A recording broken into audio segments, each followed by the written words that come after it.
Wiley is a research publisher, and we love what we do because we love the curiosity of researchers that sparks questions. And those questions lead to discoveries and more discoveries and solutions to the challenges that we all face.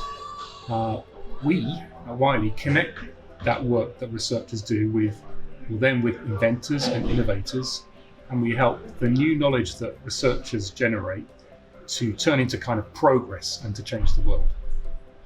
RDA helps Wiley make open research publishing easier for researchers, like the Scholarly Link Exchange Working Group, SCOLIX, like with the working group led by FAIRsharing and DataCite on the criteria for repository selection, like with the working group on data quality standardization and implementation.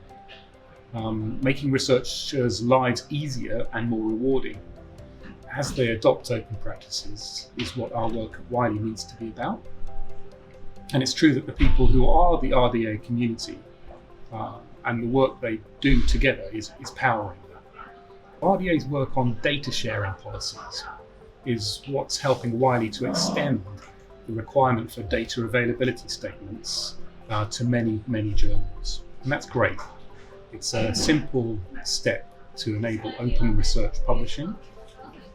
And it's perfect for the STM Publishers Association and their year of research data coming in 2020, which is all about sharing and linking and citing research data. We're rolling out data availability statements using a standardized toolkit, and it's called our Expects Data Toolkit.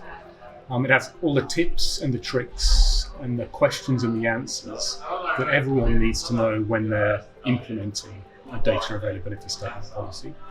We're kind of going step by step, and that means journal by journal and research discipline by research discipline, making improvements to the toolkit as we go so that we kind of get better at implementing as we go. It's been a relatively long process. We now have 180 plus journals that require data availability statements, that mandate data availability statements.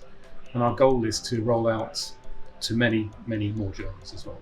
Well, we've seen a massive increase in the number of articles that we're publishing that contain data availability statements, and that's really, really rewarding. We've seen that since we implemented our Expects Data policy with that toolkit. Now, data availability statements are kind of, well, I think they're a gentle nudge for researchers. They don't require that they share their data, but they do require them to tell us whether or not they've shared their data. So it's gentle, it's kind of a kind approach. And researchers who are asked to provide a data availability statement know that they can link to their shared data from the articles that they publish with us, and that's easy for them. The first is that it's kind of important to have a bold open data ambition. But it's equally important to know that you can't get there in one kind of enormous, gigantic step. So we've learned to take measured steps and to listen to feedback while we're taking those steps, and then to adjust our approach kind of as we go. We are, all of us who collaborate within RDA, adopting and driving change in positive directions. And we've learned that we can get to that bold open data ambition by taking smaller steps and by working together. So thank you to everybody at RDA for all of that.